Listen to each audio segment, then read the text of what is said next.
Ей сега, знаеш ли, пробвах от този мед Никомет, направо бомба. Вкусът му е като да се губиш в поляна, наситена с лайка и лавандула, и после да се върнеш с сладка питателност, дето събира целия ден.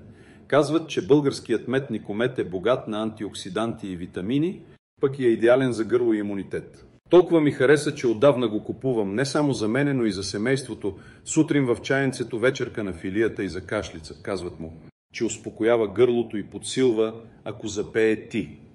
И нещо друго. Този мед се произвежда от пчели, които събират нектара из диви билки и ливади, чисто, натурално, без химии. Като кажа давно го купувам, значи истински от години осъзнах, че ядеш ли хубав мед Никомет, няма връщане назад.